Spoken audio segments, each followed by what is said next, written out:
Hello, everyone, and welcome to another episode of Drop Frames. Cody, you happen to know what week this is? 254. It's somewhere. Zeke? Whoa. Zeke, over, under? Where do we think? What are you thinking?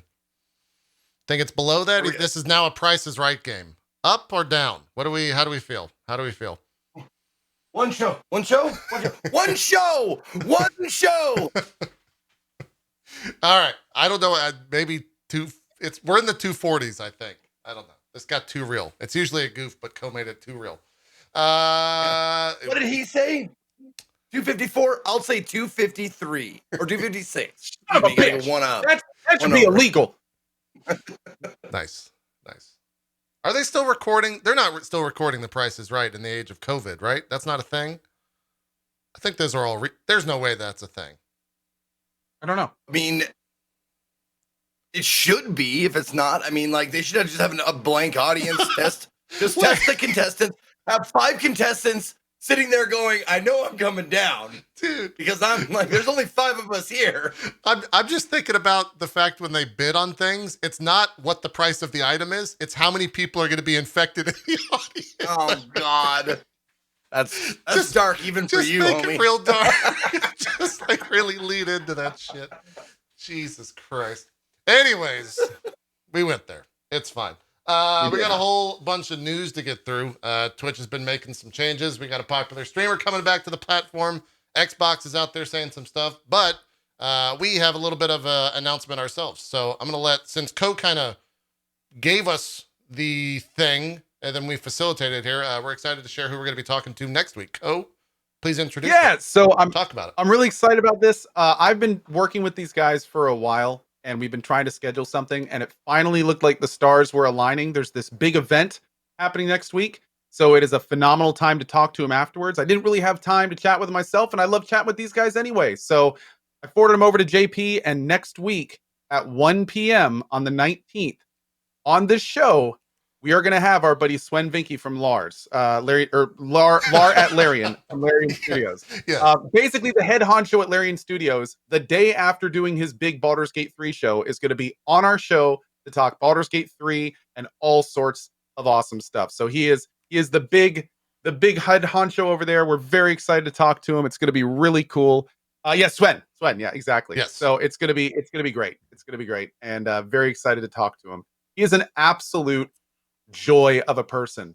For those who don't know, I did like a little mini interview with him a few weeks ago, and the dude is just as cool off camera as he is on camera. He is nice. He is just super great, and can't wait to have him on the show. Yeah, shout out to the Larian folks that I had a meeting with last week.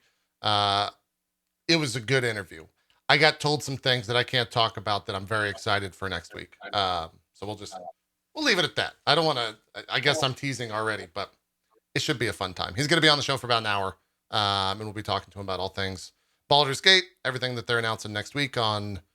I think they're doing their stream on that Tuesday. Yep. Yeah. They're having a big. I think they're going to be releasing the date for early access, and they're going to be talking more Baldur's Gate 3 stuff. So we should have a lot to talk about next Wednesday. Yeah, for sure.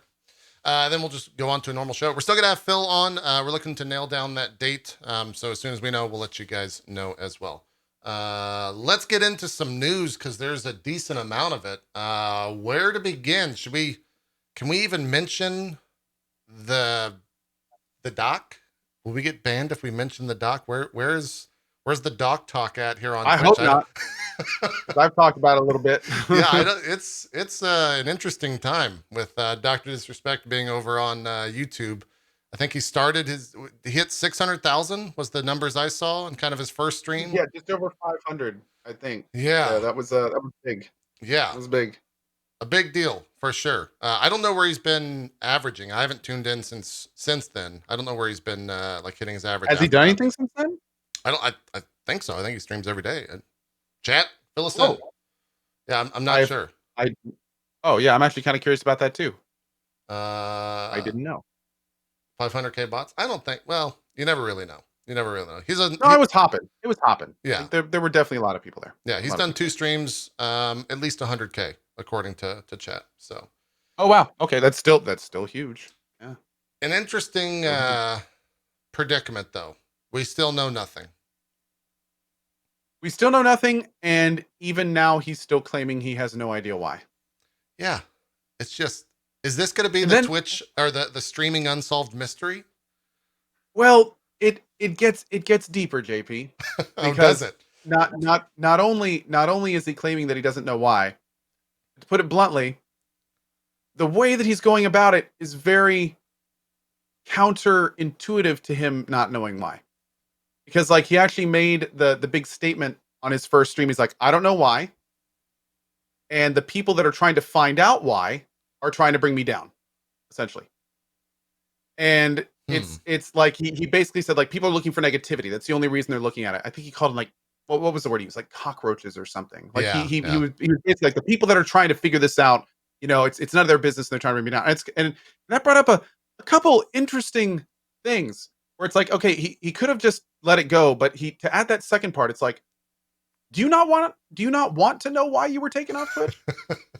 And why wouldn't you that? And why would you get frustrated at other streamers trying to figure out why the biggest streamer was taken off the platform? Like there's just like if I was taken off Twitch, I think the first thing I would want to know is why. Right. And I think if people were like, why did Cohh get taken off Twitch? I'd be like, yeah, why did I? Like I'd be shouting from the rooftops. I'd be pissed. But he's just kind of like, yeah, we don't know why. And anyone trying to figure out is dumb. It's just like, I'd like to know personally, because when I get as big as Doc, like I don't want to make the same mistake that he did, whatever it was, and fall into a trap with Twitch. You know, just taking away the yeah. You got to be careful. I don't want to just be off Twitch one day and not know. I mean, is it because he's big? Because they were like, "You're too big, you got to go." I don't know, dude. The whole situation is just weird. Nothing. Sorry, Zeke. That was yeah. But, yeah. No, but it's such a weird situation. And the weird thing is it's like, given the situation in my mind, given like the facts that we're being presented with, there are a few ways one would act. And that is not how he seems to be acting, which makes the whole situation, which is already weird, even weirder. Right. And you would think too, like, I don't know. I figured if it is a bad thing, you don't bring it up, right? You don't harp on it. But if it isn't a bad thing, why wouldn't you just clear your name? Another good point. And more importantly, why would you bring attention to it if you don't want people to know about it? Why would you like publicly kind of down people that are trying to figure it out if you're not trying to bring attention to something you already know? Yeah. I'll tell you why. Know it all. So it's like all these like what is going on, man? Like it's so weird. The only thing I can come to the conclusion is he probably knows exactly why, and he just doesn't want it getting out, or he can't let it out for legal reasons. That's what it sounds like. Might be legal reasons, yeah. Or I'm guessing probably, or both. I think it's like because everyone will harp on a mystery and will look for answers, look for clues, look for anything for a mystery. But once the mystery is solved, all that dies. Right. All the hype is gone. True. Like as long as you keep that mystery alive, people will keep talking about it like we're doing right now. Well, it kept him. I mean, it kept him relevant. He didn't stream for a month, and he came back to 600,000 viewers. Right? Like if he would have gone offline and known exactly what happened, and everyone else knew exactly what happened, wouldn't have been there. Hell, he might not even be streaming. Right? So. And it's also interesting to think about that right now, considering like he doesn't have, I mean, he's on YouTube right now. It doesn't necessarily mean it's his home platform. Yeah. So his lifeline right now is the publicity. Like, and I don't think that's going to be any problem for him. He's obviously like put everything you like or dislike about Doc on the sides. The dude knows exactly what he's doing from a public standpoint. Yeah. Like he's absolutely killing it in terms of keeping the public engaged. So, you know, I mean, like this could be exactly what he wants people to be doing right now. Yeah. Maybe he said that knowing that this would be the case. Yeah. It's weird. Maybe he's brilliant. He's definitely got a PR mind, or someone's got a PR mind on his team. Because the steps that he's taken with the stream, I mean, he turned his stream on for 24 hours with a loop, and like in the hour or so that he didn't say that it was gonna be a loop, there was countless amounts of subs, there was countless amounts of tips, of all sizes, you know, multiple hundreds of dollar size tips, just like people throwing money at him. for just hitting the go live button. So yeah, he's doing that right, I guess. But we'll just have to see it, or we won't, or it'll just never be. 5 years from now, we'll find out when the thing is, though, the apocalypse and the streamer wars are on. the interesting thing now is that this is kind of like the quote unquote end of it, because he left streaming. Nobody knew why. He came back. He says he still doesn't know why. So at this point, there's no more bombshells. The only bombshell that could really happen at this point is if the real reason actually came out. Right. But like, he's back to streaming, so that event's over. He's announced that he doesn't know why. He can't. If he did that again, no one would care. He's already said it.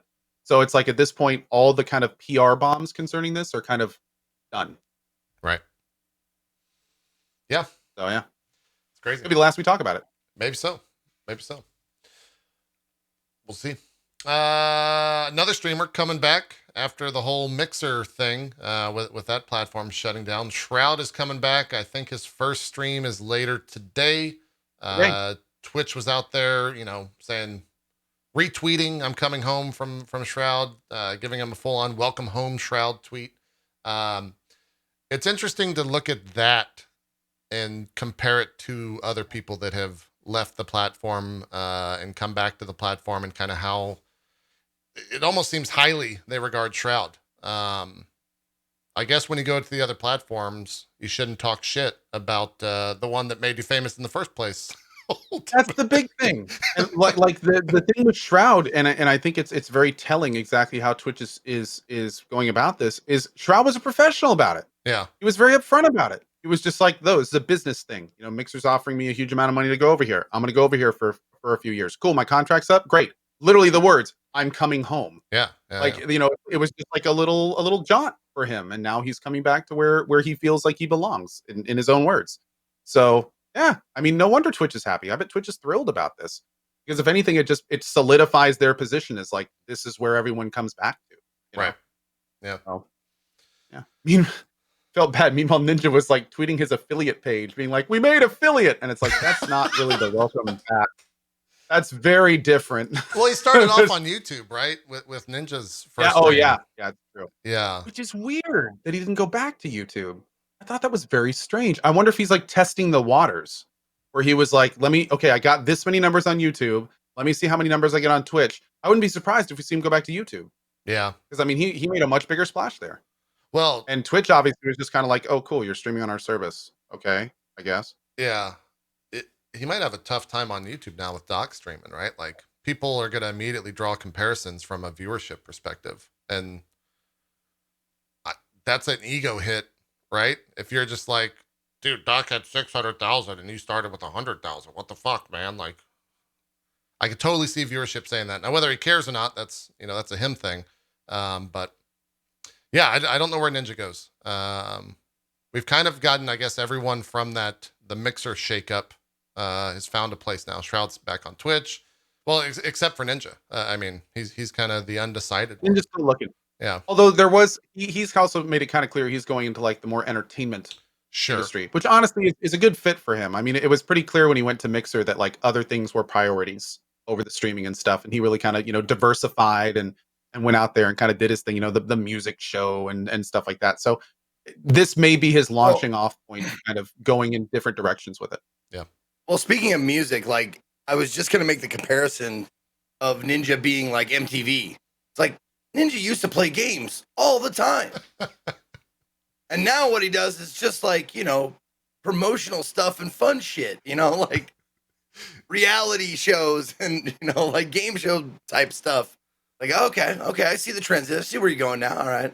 Yeah, like it is kind of fun to look at the idea that, he went outside of the world of streaming and gaming, right? Like, he was on name a cable TV show, and he was on it. Ellen, he was on the cooking, he's on Guy Fieri's show. Like, he was on a shit ton of things outside of streaming. Definitely went mainstream. But in the long run, like, how much of doing that hurt the baseline of streaming when he goes out to like that mainstream thing? Because it definitely helped in the short term, but did it hurt in the long term when he comes back to actually playing games? I don't know.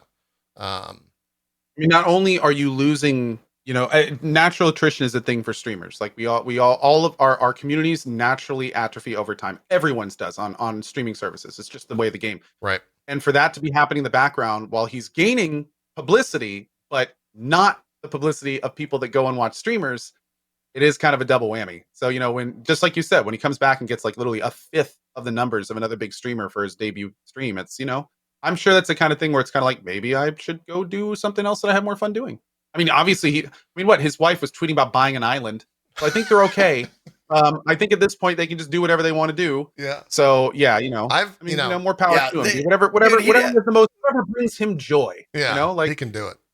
He'd have to be MC Hammer bad to like fuck up with the money he's gotten. You're not wrong. I've started using Ninja now as a currency in terms of how to gauge money. So Fall Guys sold 2 million copies, $20 a copy. They made a Ninja. This contract, 40. All right. They made a Ninja's worth of game sales. So, however, I thought it was 30. However, once you factor in all the Steam sales and stuff like that, they made a Shroud. So, you kind of. Yeah, that's how it goes. Yeah, there's a little bit of echo on Cohh. I think your speakers might. Oh, is there? Yeah, that's fine. Okay. So yeah. No, I do pretty well. I make about a quarter of Shroud a year. I do pretty well. Yeah. I'm trying to get. I had no idea you were a multi-millionaire. That's phenomenal. Like what? Oh man, I'm kidding. I don't make anywhere near that, by the way. Yeah, that's Jesus. I was gonna say I'd be thrilled to be a tenth of a Shroud these days. Yeah. We talked about it when it happened, but Shroud and anyone that signed those fat checks from Mixer, like holy shit, did they make out like bandits with that platform closing? Specifically, Shroud and Ninja having that contract paid out, and now they can go stream. It's just crazy. And Goth. Yeah, and Gothalion. And Gothalion, because Gothalion not only went to Mixer and got his fat retirement check, but then apparently like Shroud and Ninja turned down larger checks to go to Facebook. So it's like first you get bought by Mixer, then you get bought by Facebook. Like at that point, it's just like cool, I'm done. Yeah, okay, it's crazy. Yeah, all done. It's definitely not where I thought that was going to go. Right. I didn't think the end of that was Mixer was going to close and they were going to pay out those contracts and the streamers could go wherever they want. That's not where I saw all of this going. And now it's even in a more interesting spot, right? Because Mixer being closed, it's Twitch and YouTube. There's less incentive for Twitch and YouTube to pay out those contracts to other people, right? There's only two. Don't forget Facebook. Right. There's always Facebook. You're right. But there's only Twitch and YouTube, really. Wow, is that a verb? Is that a verb now? What? Somebody in my chat just goes, "Yep, Goth zucked it." Is that how we say that? Oh, zucked it to go to Facebook. Zucked it. Is that the new transitional verb? I like it. Mother's pull a zuck. I like it. I like it. I'm into it. So yeah, that's kind of the news in the streaming world of giant ass contracts and welcoming streamers back and all their platforms and all that stuff. Twitch made some news, or rather had it leaked, and then I don't know if it's really news. I think that people are kind of reading into this maybe a little bit more than I did. I'm curious to get y'all's thoughts on it. Earlier this week, they rebranded Twitch Prime. Amazon did, and now they call it Prime Gaming, which has a Prime sub, no longer a Twitch Prime sub. It's a Prime sub baked into it. A lot of people see this as kind of the start of a complete rebrand of everything Twitch. I don't see it as such. I think it's just Amazon kind of honestly maybe rebranding a thing that needed to be rebranded, because it's not just a Twitch Prime sub. You get a lot of other things associated with that don't really have that much to do with Twitch in general.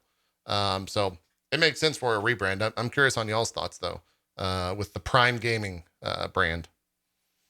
I've been talking a lot. How about you, Zeke?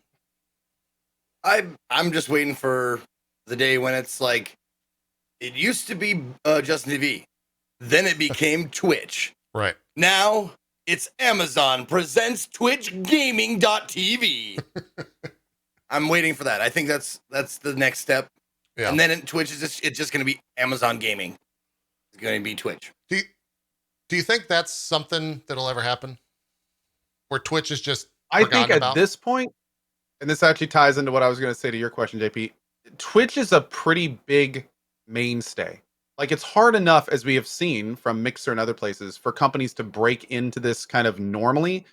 If Amazon were to try to rebrand Twitch right now, that would be shooting themselves in the foot like hugely. I mean, when companies like Microsoft can throw literally millions and millions and millions of dollars at trying to get a brand established and completely fail, the idea that Amazon would like they have the golden goose right now with Twitch. Like Twitch is what people know. It's what has already penetrated the market, and like people are saying it on the news and things like that.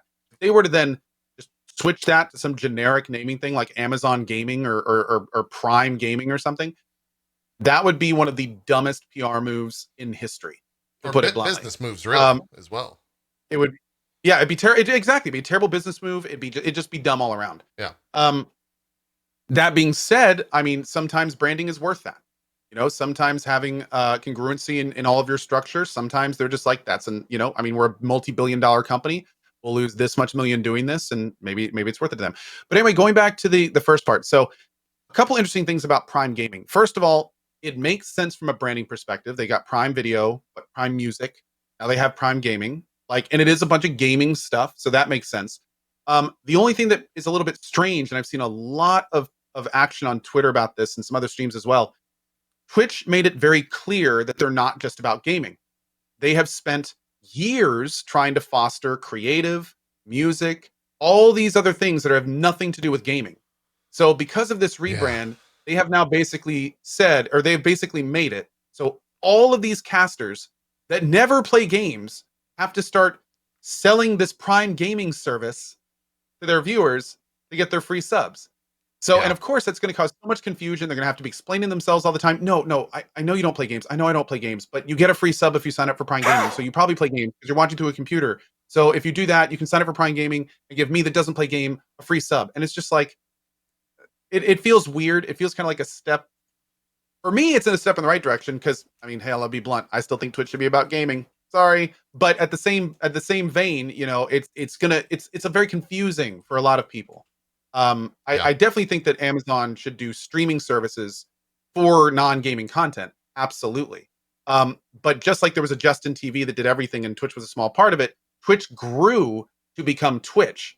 And then they kind of started taking steps back because, you know, for other reasons. And now it's just kind of this muddled in between mess where it's like, what exactly is this? And they're promoting it in different ways for different reasons. And it's just, I feel like they should really make some clarity, you know, in there and help define the brand essentially. What do you think we've benefited or not from Twitch branching out into more categories more often? Oh, I think there's no doubt that like Twitch has grown because of that, without question. To say, I'm saying gaming streamers have gaming streamers. Yeah, I was gonna say okay. Well, we don't know that data. It's impossible for us to know that data with what Twitch gives us. But sure, I would be, yes. I think at the end of the day, sure. There's probably viewers that came here from a person that has nothing to do with gaming. You know, I think if you look at like what, going back to Ninja, blew up because of who he played with on his stream, people that are not from the gaming world. I don't think of Logic. Yeah, Logic more recently. And that's what I was going to say to talk about what you were saying, Cohh. It's even more confusing to see Amazon do this Prime Gaming thing when Twitch just signed Logic, who is a music guy and has been featuring a music guy on the front of the entire platform. But yeah, it's Prime Gaming. Like that just seems weird. But it is what it is. I don't know. There's definitely convergence opportunities. Like there's no question. But the thing that's strange is they don't seem to have a foundation. Like they're not saying that Twitch is a platform for gamers and other content related to gaming. They're just saying Twitch is a streaming platform. Stream whatever you want. Oh, and some of us play games. And it's just kind of like, okay. Like, so how are you going to grow that out? And how are you going to kind of find that voice? So how does that work? How does that work with YouTube? Because can you stream on just YouTube, or is it always under YouTube Gaming? How does YouTube handle that? I think any YouTuber can stream. I think What prompts it on the YouTube gaming portal though? Or maybe they that closed helps. that. Maybe they got rid of that.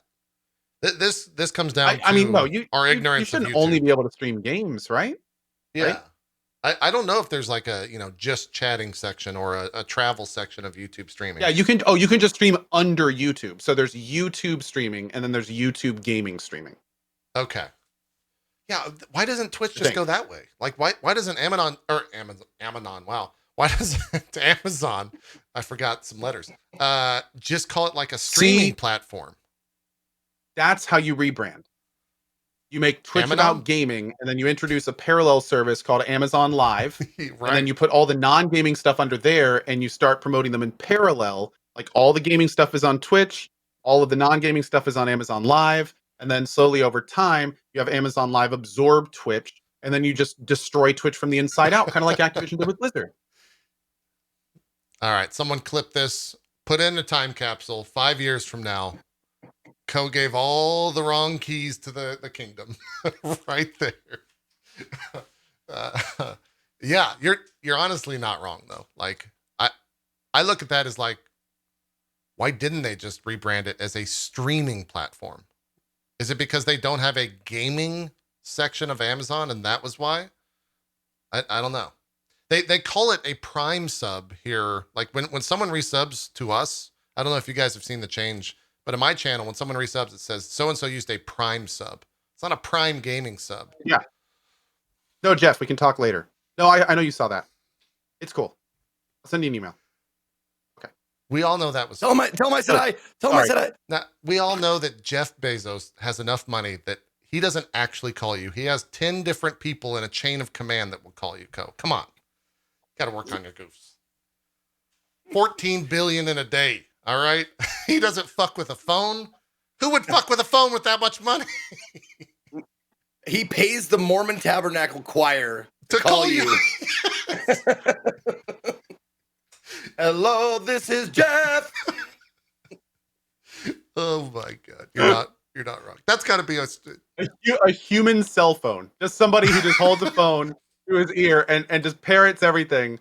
So Jeff can continue eating bonbons served to him by his multiple angel-garbed vixens that orbit him at all times. It sounds, I mean, come on. When you have that much money, I mean, what else do you do? What else do you do? Yeah. Man, we could do a whole show with just what you do with that much money and just think of random things. Buy a phone company and only have one number on it and it's yours. That's it. There's no other company. And your number is one. Yeah, it's just That's one. how people call you. They press the one key. No, hold on. We're thinking the country code is now a billionaire code and they can just have their own codes. That's what it is. You can call anywhere in the world. If you just press one, you get Bezos. The hotline for Bezos. That's it. You get a Lamborghini where each tire is just another Lamborghini. So it's like a chariot before smaller Lamborghinis. Jesus. His number is constantly changing because how you call Bezos is how much he's worth. There you go. That's why no one can get a hold of him because it's just, they keep adding zeros to it. By the time you're done with the number, you got to add another zero. It's just like you don't know when to stop. Yep. Jesus. Anyways, random tangent. What the fuck were we talking about? Oh yeah, Prime Game. That's a thing. I think we're kind of we're talked that subject to death. It's a thing. It's over. Yeah. Oh, real talk though. A lot of people have been asking this. No, it's nothing different from Twitch Prime. Right. Like we've been informed on the back end. It's exactly like Twitch Prime. Everything is the same. Twitch made it very clear to us, like, it's still the same as a Prime sub. There's no difference. There's no plans to make it different. So it's just a rebrand. That's all it is. Yep. Couple other little bits of Twitch news, or platform news, I guess I should say. Cohh, I saw your tweets this morning about a channel trailer. I don't have a trailer. Zeke, do you have a trailer? No, I don't. I have not uploaded a trailer. I was actually thinking about it till I saw your tweets this morning. So what was the deal? Anyway. What's that the bug's deal? still in, by the way. What talk about what happened? Let's go through it for people that haven't seen your Twitter. Well, first of all, your bug sub wall still stops it. Oh yeah. So that's right. And it's even more ridiculous. because what's happening to me when it happens to you, people come to your channel for the first time and they just get a window saying that the video is blocked. No. So basically what they've done is Nice. when they introduced the whole rebrand and everything, they put in this thing called channel trailers. Good idea at heart. Basically a small video where the caster can like basically sell their channel. Hey, I'm this person. This is what I do. This is when I stream. Like, it's a good idea. It even says in the description still, if you look at it, that it was designed for offline. So if people go to your stream when you're not streaming, the channel trailer plays. Now, very similar to this thread system, apparently at some point down the road, they decide to make a major change and not tell anybody about it. So basically what has happened over the last week or two is that you would go to a live channel and sometimes an ad would play and then the channel trailer would play. So I first started getting like little snips of people being like, why am I playing this trailer? Like, what's going on? And I had no idea it had been turned on. So I'm just like, oh, it must be a bug or something. So for a couple weeks, I was telling people, oh, it's a bug. Like, you shouldn't be seeing that. It's a bug. And then sure enough, I started asking around to other streamers and they're like, no, pretty much everyone, like when you go to a channel now, like the first time you go to a channel, that channel trailer plays if they have it set up. And I was like, you've got to be kidding me. So sure enough, I did a little bit of testing and it looks like these channels that have it set up, you go to the channel and you go in to look at a game, especially if like somebody that you've never seen before, and let's be blunt, in some cases you don't care about, you just want to see the game or something. Right. And all of a sudden a potentially multi-minute thing starts playing that you have to then click again to skip before getting to the content that you went to the channel for. So I removed mine. I took it down. I tore the whole thing down. And I tweeted out today, I was like, look, I'm like, until I have the option to make this offline only, or at least make it opt in instead of opt out. Yeah. Like, if you go to a channel, have a bar that pops up at the bottom. Hey, want to know more about this channel? Click here. Have it be there for 10 seconds and then slide off the screen. First time only. But yeah, it's that kind of stuff. It just doesn't make sense. And this also, like, going back to the UI, I'll never forget back when I was watching something from Steve Jobs a long time ago. And it was one of the reasons he was talking about why Apple was successful. And one of the things he was talking about is the reason that Apple was so successful originally is because he brought everything back to basics. Make everything super accessible, super clear to the user, as few clicks as possible. Like, make everything as streamlined as possible. And the more I think about that, the more I realize that Twitch is literally going in the opposite direction with these changes they've been doing in the last 6 months. Features are harder to get to, more clicks to get to basic content. Like, they're literally moving the exact opposite direction of giving people a better viewing experience. Yeah. And it's just kind of like, what's going on here? The thread system, like deploying it only to some people and then a whole lot of people and then stopping it completely. And, so many of us use programs like FFZ and BTTV, and the creator of FFZ is sitting here going, while I'm trying to implement this stuff, they turned it off. I didn't even know it was coming here in the first place. It's just like, what's going on? So like it's like they're shooting themselves in the foot. The thread system, and by vicariously shooting every viewer in the foot. yeah. The thread system, you mentioned it. Did that get turned off? Because it was on, but now I can't see it. Is that because dude, Sir Stendak, the guy that did FFZ, he said like while he was trying to implement FFZ stuff, apparently that it got disabled. They just turned it off. Was there any official comment about any of that? It being turned on? No official comment when it got turned on. Huh. Okay. Zeke, did you happen and to the mess worst with part that? the worst part is the thread system is a really cool idea. Except it's it's fine, just, yeah. again, implementation is all over the place. It's super cluttered. But the idea, especially in a semi-busy chat room, that you could in some way pull up what somebody is replying to. Like, what I've had to do is I've actually had Barry working on something in the background for me of making it so I can highlight a name in Twitch chat that somebody else has said, and it will show me the last 5 lines said by that person. So if somebody says like at name, no, that's what he said, then I could mouse over the at name and see what he said to trigger that guy's response. So we were actually working on a system like Threads before Twitch even came up with this stuff. But it's like, again, there's seemingly very little like thought put into it. They're just like, let's just like, oh, cool idea. Let's just plop it in there and see what happens. It's like, no, let's figure out a good way to implement this. Let's figure out a way to keep it out of the way. Let's keep it simple and elegant and looking good and not just cluttering up everything. Yeah.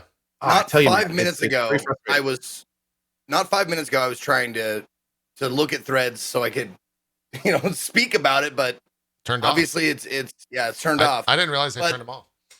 I can't tell you how many times, like, there would be certain useful situations. I couldn't see like it being useful like 100% of the time, but there are certain situations where I may have really yelled and berated someone in my chat, and they were like, I was replying to that yeah. person. Yeah. Oh, yeah. When they're yeah. like, does that guy even know what the fuck he's doing? He's so stupid. I'm like, you listen here. And they're like, no, I was talking to, Jack off 420 before. Well, and the unfortunate thing about that is the only way to do that now is to go into your channel, type /user, their name, pull up their user panel, click on their comments, and then scroll up on their timeline. So a system, exactly what Cohh just said, where it circumvents /user names, mod, like all that stuff, where it's just hover over name and see Twitch it has immediately. this great at system. Yeah. You type the at symbol and you start putting in a word and you can just tab complete. It'd be so handy if someone else uses that tab system that it connects the history of whoever they're tabbing to that name. You mouse over it, shows you the last few things they said in chat. Boom. You can just with one and they already have the good feature implemented where if you mouse over chat, it pauses, which is great for busy chat rooms. Because then it's like you don't have to like try to follow it as it goes up the screen. As a mod, right? That's only a mod thing. Is that a normal viewer thing, or is that because I can't do that? I know it's FFZ. I think they implemented it on vanilla. I'm not sure. I know FFZ has mute or pause on scroll over for sure. Okay. By the way, if you're on PC, everyone should be using FFZ. It's amazing. Yeah. But yeah, it's an FFZ only thing. I'm sorry. I thought they implemented it in vanilla. Okay. Yeah. For everyone saying no, it's not. Go download FFZ. It's great. Yes, you should use that. Also, you'll finally be able to see all those dumb dance emotes that the three of us have. That Zeke started, so you'll be able to join that party. That shit show. Yeah. Oh, real quick, because I'm seeing a lot about this. FFC is Frankerface C. It is a third-party Twitch application that adds a ton of functionality that, to be blunt, Twitch should already have implemented in their own chat. Yep. It does stuff like pausing. It does stuff like highlighting. Like it does tons of huge stuff. It removes the enters from giveaways. So whenever a giveaway happens, you get that wall of spam. You can just take that out of your chat. So the only things you see are people chatting in between it. It's really, really cool. Just Google FFC. It's super easy to set up and it's super worth it. So also it has the audio compressor, which so you can also download BTTV. Similar. FFC is a little bit more updated and has a little bit more functionality, and they have the add-on pack so you can use better Twitch TV emotes. But BTTV is also an option for sure. Yep. Yeah. And also FFC makes sure the check's in the mail. Although do they have a sub service like BTTV? Does FFC have any way to like pay for something? Okay. Well, I don't know what they're going to be sending on that check, but it's in the mail. Oh yes, you can use both. Yeah, I use every both. so often. Rarely there's a conflict between them, but generally you can use both at the same time. Yeah. I do. Yep. Yeah. That's the way to go. Well, that's that. Zeke, was there any other Twitch stuff? I think that's kind of everything. I think we haven't done a show in 2 weeks, so I might be forgetting something that they've implemented. I think that's it. Chat, did we miss anything? I don't think there's anything else. I think we're good. I think we can talk about games. We don't talk about games here. Yeah, we just talk about platform and how rich Jeff Bezos is. But that's by contract. We have to mention that every month or he gets really we'll talk angry. about all that. All the Fall Guys Twitch Avenger or Marvel's Twitch Avengers. That'd be the fucking terrible superhero team. Be great. Just be a bunch of people sitting in a chair. Yeah. Hanging out. Yeah. It'd be a team of people who are all going, I want to try something, and I'm going to see if I'm not going to tell anybody, though. I'm going to put something out. I'm going to try something and see if it works. And then if it doesn't, don't blame me because it wasn't me. It's true. Yeah, let's jump into some gaming news. More recently, or at least as recent as yesterday, Halo Infinite got delayed all the way to 2021. No longer a launch title for that Xbox Series X. Also, the Xbox Series X has a launch month. That is November. Not a big surprise there. But they have not given a date. PlayStation's still silent.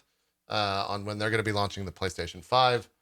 I would assume we'll probably get one soon, as each company is playing footsie with their release dates here. But yeah, Halo Infinite delayed to 2021. They put out a statement yesterday. I think a lot of people's reaction, as with most things getting delayed, Vampire the Masquerade Bloodlines 2 also got delayed earlier this week. And in general, people are just like, yeah, great, good, make the game better. I think that's a good thing to come out of kind of the gaming community, is people don't get upset when this stuff happens. They usually say, great, it'll be a better game because of it. The interesting... I like that. I like that culture that yeah, that's come about recently or in the past few years. it's great. Is everybody joining together and going, make a good game, we will wait. Yeah, it's fantastic. It's without a doubt, it's fantastic.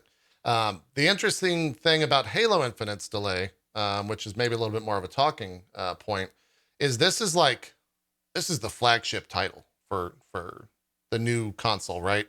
This is what they were out there saying, like, oh, we're going to launch with this. It's going to be the big deal. It's going to be the reason to get an Xbox. And now it's not going to be there at launch. So I guess I'm curious, because you guys aren't necessarily the biggest Halo fans. I wouldn't even say that you are Halo fans to begin with. Maybe the originals, but definitely not the most recent ones, with 4 and 5. Does that put a damper? If you weren't a streamer, would that be like, well, I'm not getting one now?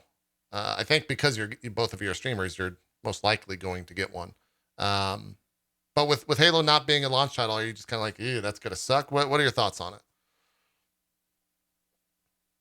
Being a streamer, if it were, just to put it in context, if it were some game that I knew, I couldn't live without, so to speak, I wanted it so badly,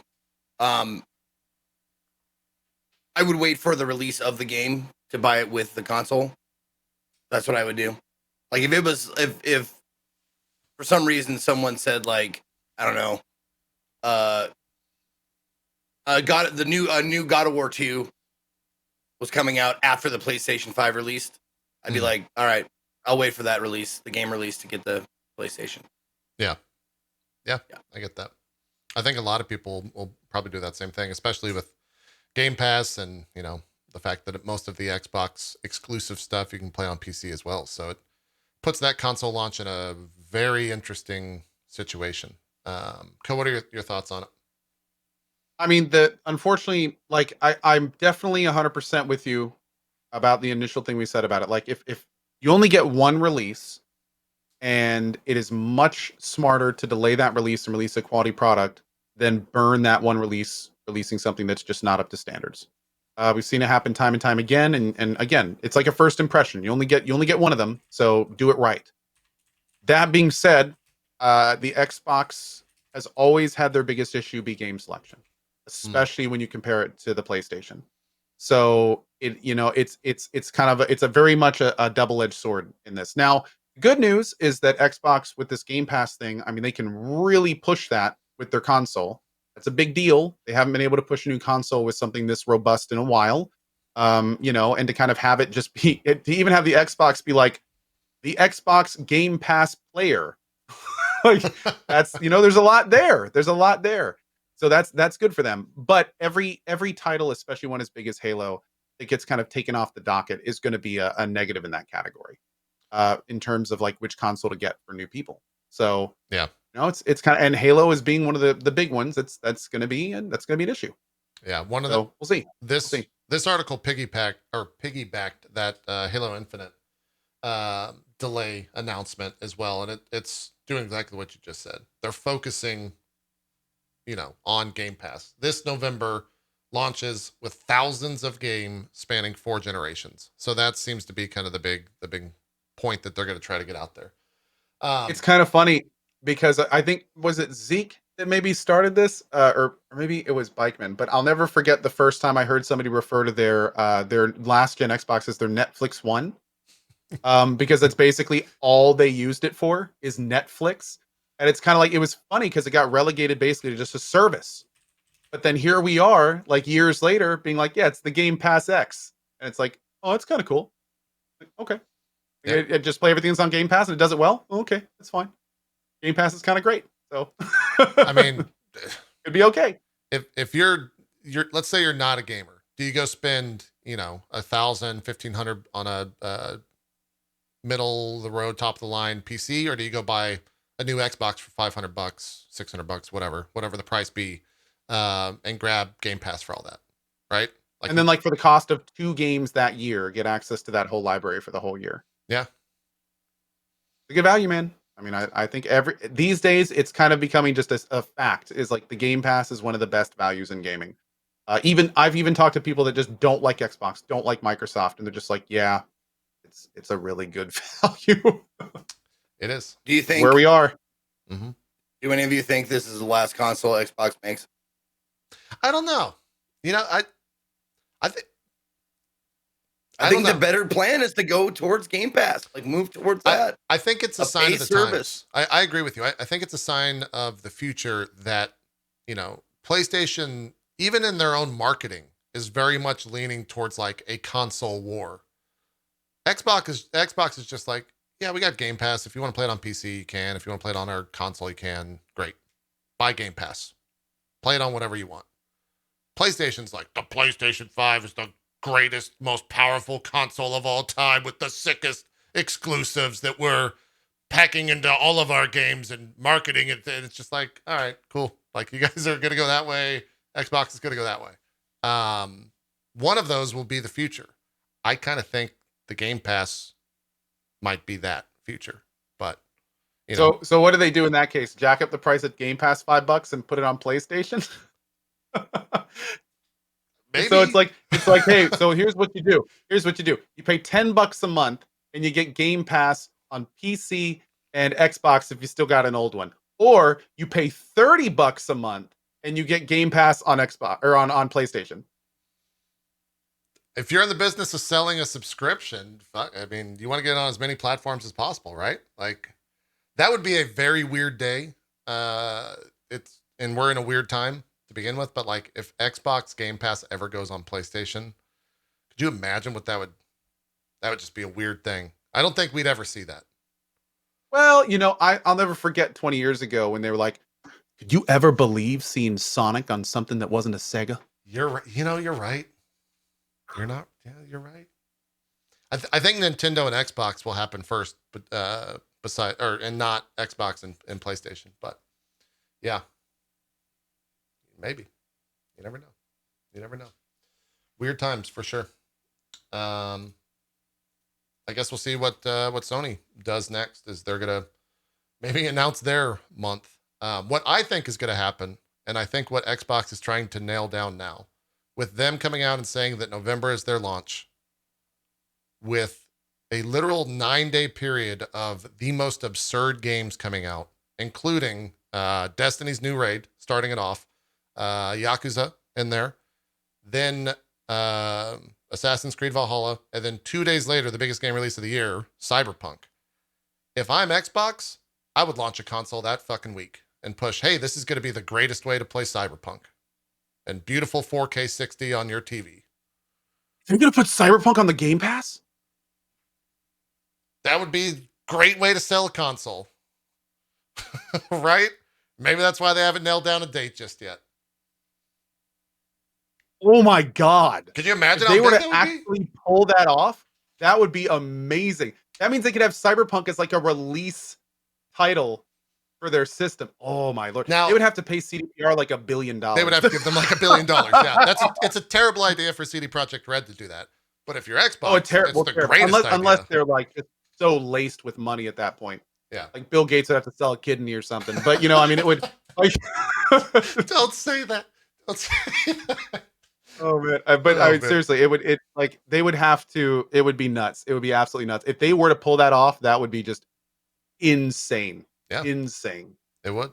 That would be talked about for so long. Even if they just launched the same week, and it's just like, yeah, Xbox is the best way to play 4K 60 Cyberpunk. Like whatever that marketing line looks like, that's still a great way to launch a console. But we'll see. What's that, chat? Oh, CDPR guarantees it'll be on Game Pass. Good to know. We got a lot of CDPR devs in the chat. Oh, great. I had no idea that we had 2,000 CDPR devs in chat today. That's so Yeah. great. Literally every single one. They took a break from working on the Yeah. game.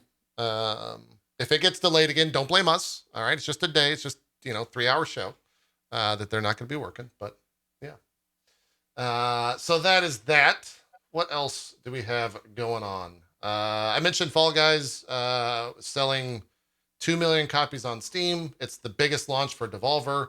That game is just blowing the fuck up. I think it's still on the top 10, maybe even the top 5 global selling games, listed twice with both the normal and collector's edition on Steam. They put out their first patch. Did that patch go live today? Did it finally end up going live, Cohh? They did. And I thought they were going to be putting in new game modes. It's actually not a new game mode. They're bringing back the game mode where the floor falls out with the turning things that they took out of beta. So Gotcha. that game is making a reappearance. Yeah. Which is nice. I don't think they have any new games planned. It's kind of weird because I remember distinctly so many times being told that like the beta and stuff was like half the games they had, and then the game was going to come out and it was like 13 of 25, and then we're going to have 25 on release. I don't know if just a bunch of games got pulled, or maybe they just didn't. Maybe that was just bad info. Probably just bad info. Yeah. But yeah, we'll have to see. It's going to be really interesting to see like how quickly and regularly they add games, because if they ride this wave enough, like they could keep this hype going for months and months and months. They really could. Maybe even years if they played their cards right. Yeah. So it's been a little phenomenon. It has. I've seen almost every major brand theme a Fall Guy out and tweeted it. But just a giant shout out to the social media guy for Fall Guys. That guy just a fucking rock star, like absolutely crushing it every single day. Catching a lot of shit because of course servers were down and he was kind of the focal point for the community to channel their ire towards. But yeah, just day in, day out, crushing it on social media. I think all of us still be playing pretty much past. I think Zeke, I've seen you stream it a couple times. Cohh, I know you've been playing. I've been playing a couple. It's kind of my starting game. I was playing last night. I'm playing it tonight. Yeah, it's good. It's good. I love it. I absolutely love it. I just I hope that they're doing exactly what everyone wants. Just more levels, more designs, more of all of it. I want variety. Yeah, I agree. And a few little fixes. And no team games. And no. The team games, even the field sometimes. Everyone game with the tail needs to be removed from and taken out back and maybe removed from the game. And fuck tails. Fuck the tails. The tail game needs a retooling for sure. Like if it's the team tail game, like cut it in half. 1 minute is plenty. No one plays till a minute anyways. Even 30 seconds. So ridiculous. I think they should either add these or change them. Those tail games should be aggregated over time of having the tail on you. Yeah. Like not just who has it last, because that makes it boring. You just stand around or just run around aimlessly. Like make it so the first player who holds the tail for 30 seconds and everyone has to run for the tail at the beginning or something. Yeah. Oh, that'd be so much more interesting. Yeah. Everybody's got to go get a tail. No one starts. Exactly. Nobody starts with the tail. Put them in a nice little round, perfect circle with the tail in the middle. Everyone runs it and grabs it, and then the first player to hold the tail for 30 seconds wins the round. Or something. Yeah. Look, all three of us are game designers. Here's what you do. You take the current tail level, right, and you put all of the obstacles in the ground. Everyone starts off equidistant from the center. The second the tail's grabbed, all of the obstacles lift from the floor. There you go. Level solved. Easy peasy. Get it developed. Ship it. We'll play it. Give me the check. All Guys, featuring ideas from JP. There you go. Exactly. That's great. There you go. There you go. There you go. Done. Also, remove the team games. Get them out of here. I don't want to anymore. Do not remove the team games. Do not. I'm as frustrated as anyone when I get a bad team, but I'll tell you this. That's the random element that it needs to even the playing field. It really is. Man. Like, sure, you can team up with other people and get through the level. But it also encourages people to group up and stuff, which is fine with me too. It's a valid point.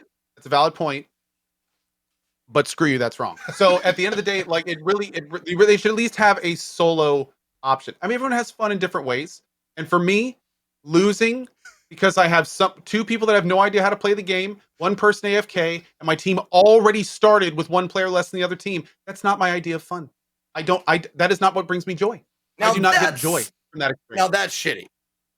Having uneven teams on team games, that Oh, should never happen. It happens all the that time. drives me crazy. The fact know, that it's that's like stupid. the That round should never before, the fact that it's like 13 players have qualified, and then the next game is a game that splits the teams down the middle. It's like you knew that you had an odd amount of people going into this game. Like, why was that level even in the choices? Like, you shouldn't have that. That should never be the case.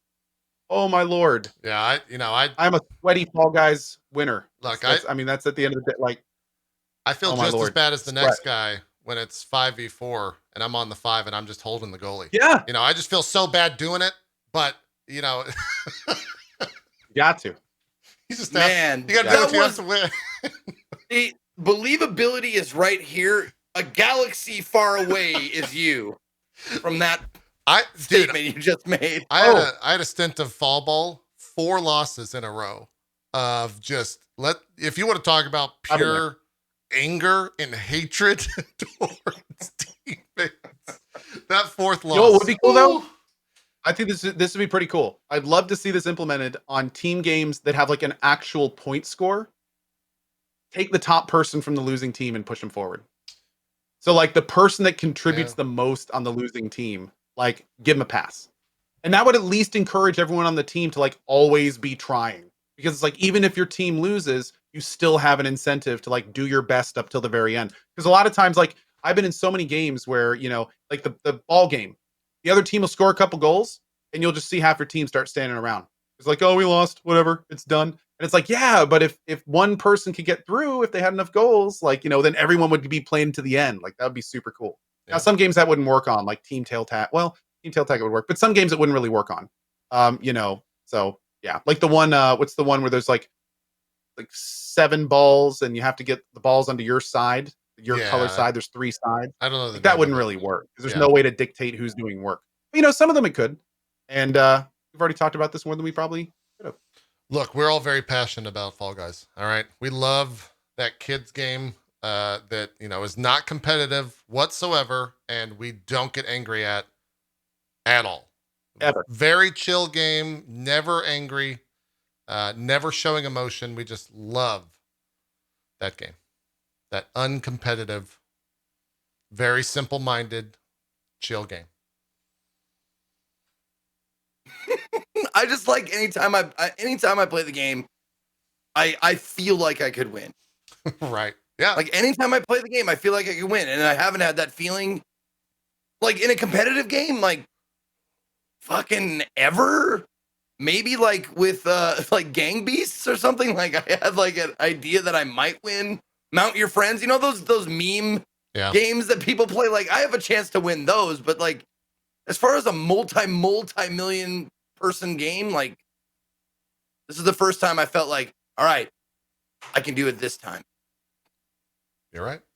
It's very approachable. I don't think it's 90% luck, Coca-Cola. I think it's, I'm gonna say a high 60% luck. Mm-hmm. Like 69% luck. I think that's accurate. Somewhere in that neck of the woods for sure. A little bit of news from last week, but I think it is worth talking about. And we kind of, if we want to talk about Marvel's Avengers in terms of the game here, we can.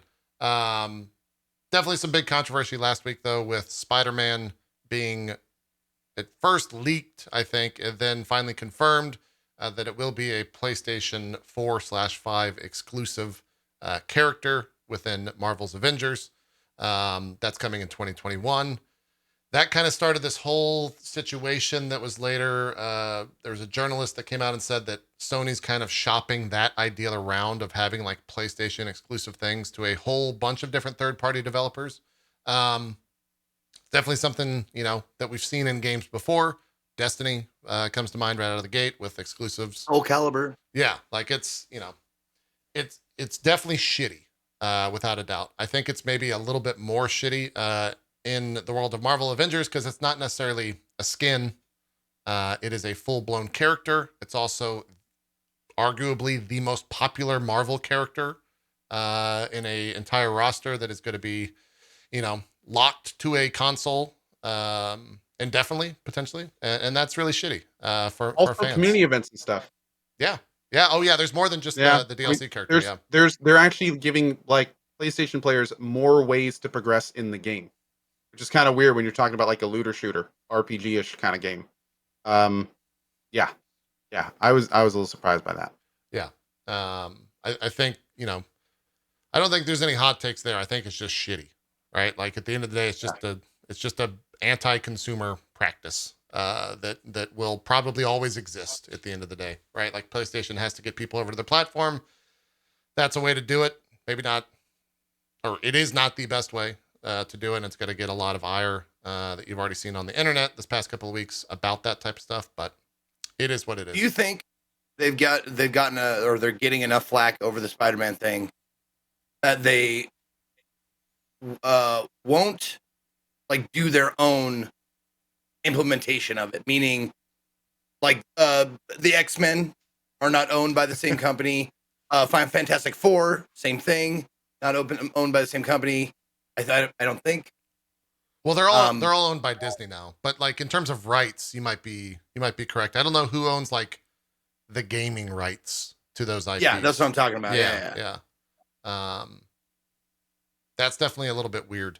I think that stuff is going to be troublesome over the next couple of years as like, who knows where those rights are. And Disney obviously holds all of that stuff. But I don't know what deals have been made that have those promises already sold out to whichever, dev companies, etc. And I'm not just saying like Marvel characters, like put like, fucking Master Chief or something like that in the Avengers. Like, you think they answer like that or not? They just don't do that. They're just like, those guys are assholes and we will never do that. Yeah. I mean, I think they can just stay silent, and that might come across to begin with, right? That speaks volumes in itself. Yeah. It's just an unfortunate thing. No one really wins there except for maybe, I guess, Sony getting extra people over. I mean, hell, I will be playing the PC version of that game, but as soon as the PlayStation 5 version launches, if it's high fidelity in terms of graphics and FPS, I'll probably switch over just so I can play Spider-Man, right? That's just unfortunate, but it's most likely what'll happen. It won't be the last time, and it's definitely not the first time that's happened. If you guys have any other thoughts on it, I don't think there's really much of a discussion. We're pretty much all in agreement there. There's no nuance. As far as like playability of the Avengers game, is it are like pre-purchase? You can still play it or something like that, or is that done? So they're they're running betas. This past weekend was the first beta that was PS4 only. This next weekend is PS4. The first weekend that's on PC and I think also Xbox. And then the weekend after that is the final open beta, I think on all platforms. It is pre-ordered to get in this upcoming weekend. I think that final weekend is open beta. They're pretty vocal about that stuff on their platform, so I would go check that. Don't trust my word for it. I played it this past weekend. I interviewed the devs yesterday. We'll be showing that after the show today. A little framey on the PS4. You can definitely tell that like that game was made for the next gen hardware, at least in my opinion. There was a couple bits. There was one in particular where there's like different puzzle elements to open different things, and you go and do all these puzzle elements, and the floor opens up, and there's a glass like enclosure, and when you break the glass enclosure, we're talking like single digit FPS as the glass fell to the ground. It's pretty rough. Sometimes the combat drops on the PS4. It's just a result of old hardware, unfortunately. I am very, very curious to see what that runs like on PC this weekend. And also curious to see, definitely had a lot of motion blur in the beta. There's also a lot of screen shake in the beta this past weekend. We'll see how that goes this weekend and see if all that stuff is there. But yeah, it's generally, if you're looking for like a Marvel beat 'em up with story and kind of a Destiny thing, that's that. That's what Marvel's Avengers is for sure. So if you want to jump into it this weekend, I think you do have to pre-order those, Zeke. But if you wait till next weekend, it'll be open, I believe. Yeah. What else do we got? It's been a handful of weeks. There was a Sony thing last week. Did either of you guys catch that in terms of any of the games that they showed from that Sony event? focused primarily on PS4. There were some PS5 games there. Godfall was kind of the big closing game. They showed a little bit more of that. Game looks kind of. I was into it. The footage they showed did not look that great. Definitely like a little clunky, and we'll see how that game comes around. Didn't look. Definitely looked more too human. Cohh, and it looked like the bad parts of Too Human. It looked like it didn't look like the good parts of Too Human, if you remember. But yeah, we'll see how that game goes. I saw a lot of people saying that, yeah, okay, that was kind of cool. And then Godfall. Yeah. Yeah. What else was in that announcement? I'm trying to remember. Or in that stream on Thursday. What else? Chad, am I missing anything from that stream? Because they showed a decent amount of stuff. Crash 4. Oh, yeah, Hitman. So they announced Hitman VR, and all 3 of the most recent Hitman games are going to be included in that. Hitman 1, 2, and 3 will all be playable in VR, that's PlayStation VR, I should say. So a little bit of a graphic hit, but we'll see how that actually comes out to be. I'm pretty curious in that as fans of the Hitman game. There's also Control DLC. I think Control's doing a stream tomorrow, talking about the AWE DLC, the Alan Wake DLC. He showed up in the end of that trailer. That should be pretty cool. I think all 3 of us will probably be checking out whenever that's actually released. We'll be checking that stuff out. Spelunky 2 was in there. Did you ever play a bunch of Spelunky, Zeke? I played. It was the second game I ever played on stream. Really? What? Yeah. Did you like it? I mean, I think it's a pretty good game. On Twitch, I should say. Yeah. Yeah. Oh, I loved it. I absolutely loved it. I loved it's difficult. It's fun. I loved like restarting. The journey to beating it one time was very satisfying once you do it once. It's a great game. It's a spectacular game, and people like old timers still fucking crack it out every once in a while. Yeah. It's looking really good. All the stuff that they showed. It was a rather lengthy trailer. They also showed multiplayer in there, and they also showed like you guys remember Duck Game? The multiplayer aspect of Duck Game? I think that game was only multiplayer.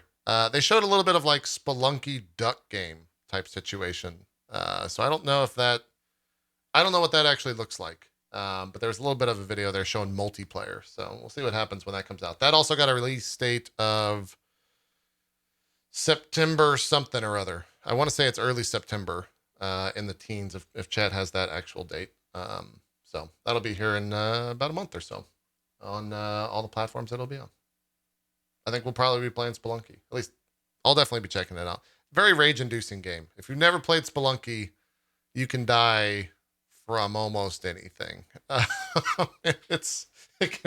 Runs can end in the flick of a switch, and it's a little bit frustrating sometimes. What else was there? Yeah, Braid Anniversary Edition's finally coming to the PlayStation. That was a big deal. We can talk a little bit about Horizon because we've talked about Horizon in the past. That PC version launched. I checked it out. Cohh, you're almost done with your playthrough, right? Yeah, I'm going to be finishing it tomorrow. I've done all the DLC main story, and I'm about 80-ish% through the main story now. Yeah, Zeke, did you check it out off stream at all? I know you were a big Horizon fan. I think all of us were. No, I haven't yet. I bought it, but I'm still plunking away at Ghost of Tsushima. Okay. That's a game. We'll talk about it later, I'm sure. Yeah, you liking it? Probably gonna 100% it, dude. It's really good. It's just, they gave you so much stuff to do. Well, and let's talk about. We talk about that later. Yeah, well, Horizon. I have a jumping off point in comparison to Horizon for that, but I'll revisit in just a sec. The PC port is obviously the big story around Horizon. I went into that thinking after seeing a multitude of reports of just the PC port's god fucking awful. There's so many issues with it. I can't get it to run. I've had to go and do crazy things of flushing my memory and just all these absurd things. I booted it up and it ran fine. So I guess I'm one of the lucky ones. I think Cohh also had similar reports. I have crashed one time in 20 plus hours. It has run at 60 plus FPS the entire time. I have everything on the absolute max setting, except motion blur is off. Yeah. Not to say that there aren't issues with the game. There definitely are. Oh, some people can't play it. Yeah, some people can't play at all. That's just our experiences are not that. Probably has to do with the fact that we're running like top of the line PCs and yeah. But it's unfortunate. NKPC? No. $5.3 million PC. Yeah, we got Bezos bucks over here. Keep up. All right. Jeez. um, yeah, like it after that Death Stranding part, I was pretty hopeful. But it seems like there was those are two different companies working on the Death Stranding and the Horizon stuff. Yeah, it's unfortunate. There is I know we both have, I don't think it's a bug. I think it's just how they did it. The mouths in that game are rendered at 30 FPS in the cutscenes, while everything else is Some lip syncing is on point and great. Other lip syncing, it looks like it's for a different conversation. Yeah. The lip syncing was never like top of the line. Even the PS4 version has some issues, but sometimes it's just really off. Yeah. Like disturbingly off at times. Yeah. And other times it's fine. Yeah, I think that game, and I remember this as well for the PS4. I think you guys tell me if I'm remembering wrong. That game's environment looked phenomenal. The actual characters look a little bit less than phenomenal, right? Like the character animations are a little, I don't know how to describe it. Stiff. I don't know if stiff's the word I would use. They don't look as plasticky. Yeah. Especially when it rains. Especially the like opening of the game with the child Aloy. It looks like a fucking bobblehead. They look like toys a lot of times. Yeah, it looks really weird. Zeke, to go back, the environments are like 11 of 10, especially on the PC version with everything cranked up and 60 FPS. Like very similar to Ghost of Tsushima. I have and probably will continue to get to certain points of Horizon on PC, and I just stop and just slowly pan the camera around and just go, "Oh, that's beautiful! Like 100%. That is gorgeous." It really. Like, oh man, oof. Yeah. Oof. I did that with in the early. I didn't get really outside of the opening of the game. I spent like 3 hours with it, but there was moss on a tree. I was just like, God damn, that moss looks really good. Just like stood at the moss, stared at it. But hey, if moss looks that good, and I stopped and stared at it, it must look really good. But Zeke, go back to your Ghost of Tsushima point. Mm-hmm. I couldn't help. And I know I'm going to preface this with, yes, Horizon Zero Dawn came out many years ago. Ghost is a month old, maybe not even that. I couldn't help but make constant comparisons on how Ghost of Tsushima did open world so much better the entire time that I was playing Horizon. Cohh, you spent a lot more time with the game recently. Did you get that at all? Am I completely off base with that comment? I just felt like the world was... They're very different. Yeah, they're very different because like in Ghost of Tsushima, I mean, you were in a living human world where there were human enemies everywhere. You could take over camps. There was a lot to do. It looked more lived in, where in Horizon, you're kind of just moving between like small sub objectives and most importantly, just hunting grounds. Like it's a lot of nature. Horizon is much more like you versus nature, where Ghost of Tsushima is much more immersive, like this is an actual place that I'm doing things in right now. But I kind of like, to be honest, I prefer Ghost of Tsushima for the actual content and what to do, but I probably pretty strongly prefer Horizon for the actual like land that you move through. It's so much more organic with the way that there's a lot of like hills and slopes and things of that nature. In Horizon, I feel like I'm actually moving through a natural environment. For Ghost of Tsushima, I definitely felt that way, but a lot of times it was just like large, huge, open, flat plains, with some like trees here and there. But then you get to like the villages and stuff, and you can tell there was a lot of care put into those. Like they're more centerpieces in Ghost of Tsushima, where I feel like Horizon, kind of the big natural environment, is the centerpiece. But I will say that I found the open world in Ghost of Tsushima a little bit more engaging. Especially like there's just so much more to do. There's also more reason to do it.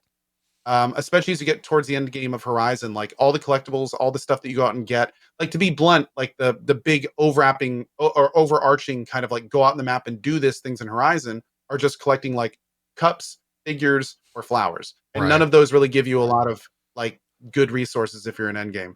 So it felt a lot different in that regard. Like right now at the end, I'm just fast traveling everywhere. There's no real reason to ride around. We're in Ghost of Tsushima. I would fast travel for sure, but I also just kind of enjoyed like riding around and seeing things to do. And everything had a little bit more meaning, and clearing out camps would be a lot more productive and things of that nature. Yeah.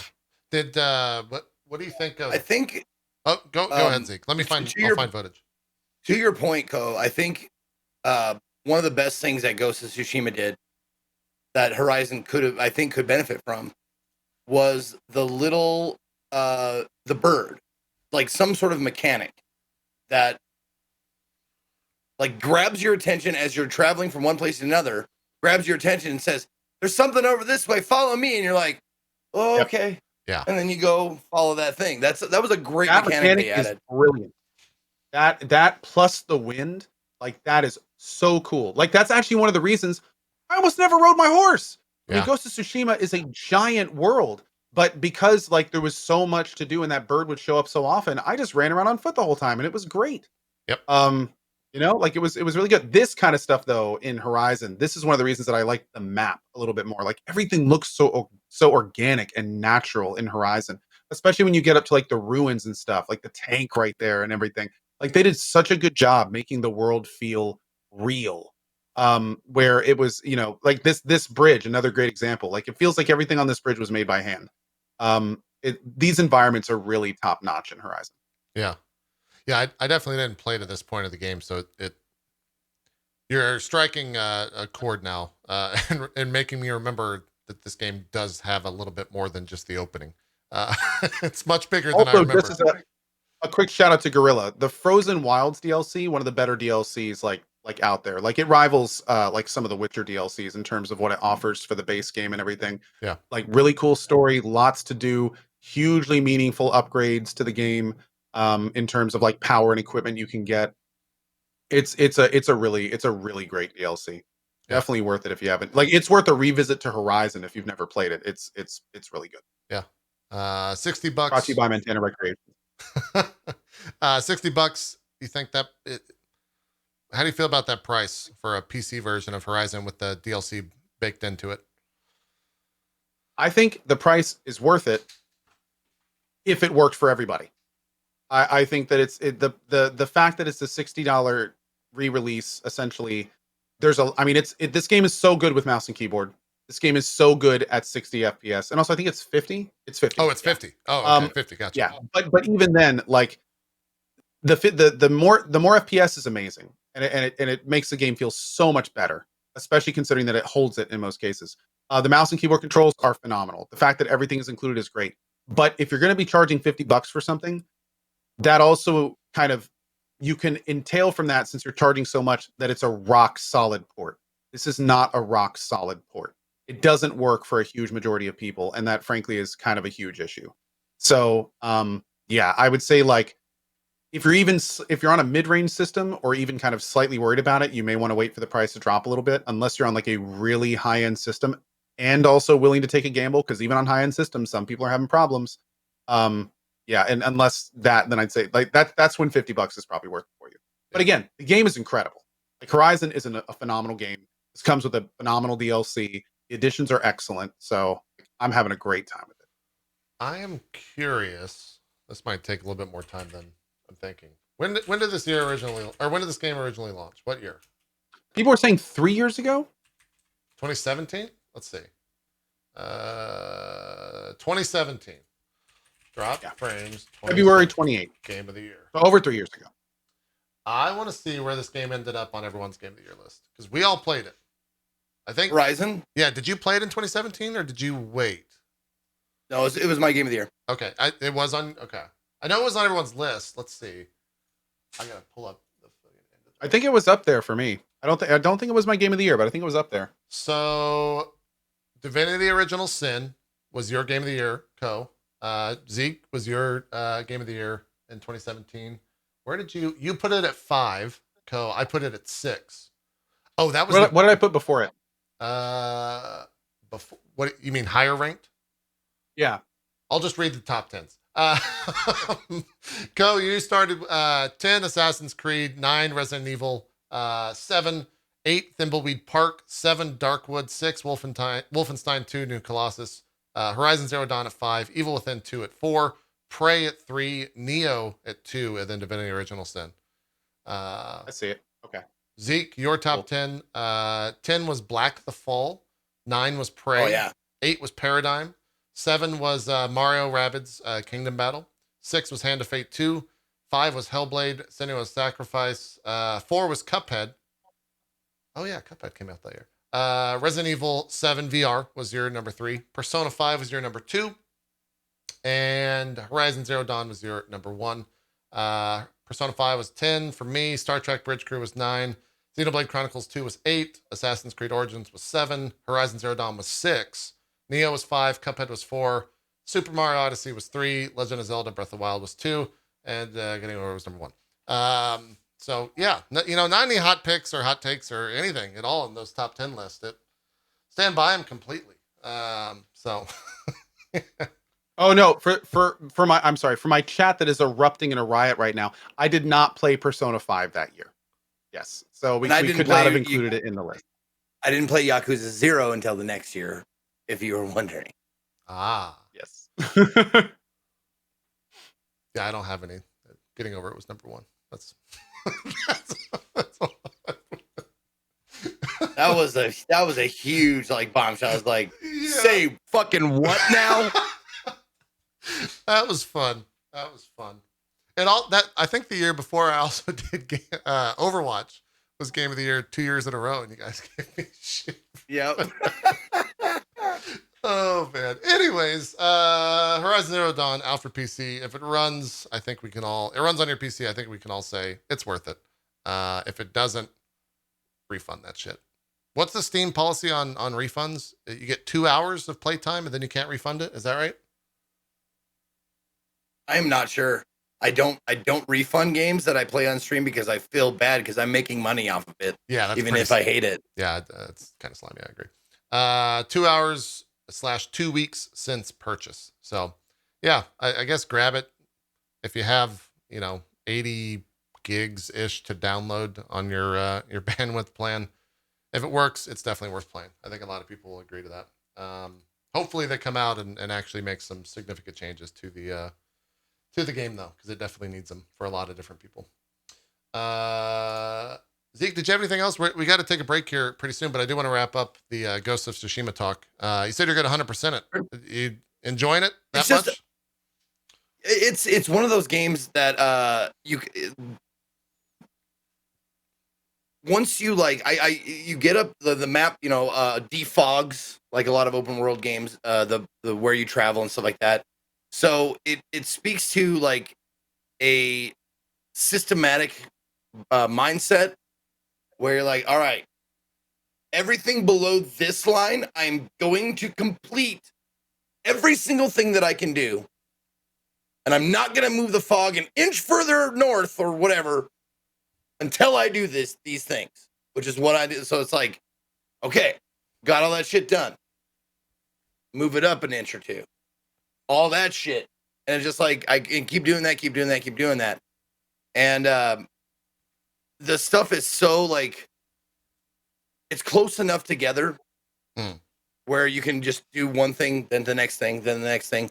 Like, if you connected all of the points of interest on the map of Ghost of Tsushima, I doubt anything would be more than 300 meters apart. Yeah, I would agree with that. And it's great. And I love that. And also, it's one of those, I can complete it in my own time since I'm not streaming it. I don't feel the need to rush anything. I can wander around, do all this, do whatever I want. And the fun of it, yes, does it get repetitive? Hell yeah, it gets repetitive. The way it stays fresh for me is defeating the same enemies, but just with new shit. Right. I'm gonna beat this entire base with nothing but kunai, or that kind of shit. Or I'm gonna just lure them and bomb them, whatever. This time, sword only. I'm gonna see if I can do it. Nope, I can't. Also, I'm playing it on the Insano, impossible, blah blah blah difficulty. How it did you play it on the other difficulty? Were you okay? So you only have Nope. experience with that. Okay. Yep, I started it the day after they implemented that difficulty. Yeah. And I'm glad I did. Honestly, God, that game's you so start good. off and you're like, holy fuck. It is so unfair. But then you get your first ghost weapon, you're like, all right, this even the odds. And then you get the next one, you're like, okay. And then they give you another one, like, well, I guess I don't have to die unless I want to. At least, duels aside, of course. Yeah. Wait. What? It's just in Shroud is at 300,000 plus viewers and Oh, yeah. rising. You've got Wait, SNN. Hold SNN on, on your. I got Hold Twitch on. What's it? hold on. Yeah. He's only been on 27 minutes. Holy It's shit! amazing. Holy Holy shit! shit. Cohh, I am standing out here right in front of the Shroud building, and there is a crowd of 333,000 people just staring at a wall. And it is crazy. He is not even on camera yet, and these people are rabid. They are foaming at the mouth. All they're looking at is their own chat and a screen that says starting soon. It is madness out here. I have been accosted 3 times asking me, have I seen him? Have you seen him? Back to you. Guys, we should probably shut the show down. All right. Well, thank you both. Do you guys want to go watch? Thank you both for your reporting. We're going to take a break here on JPNN. We'll be right back with more Shroud news right after this. We'll see you in just a bit.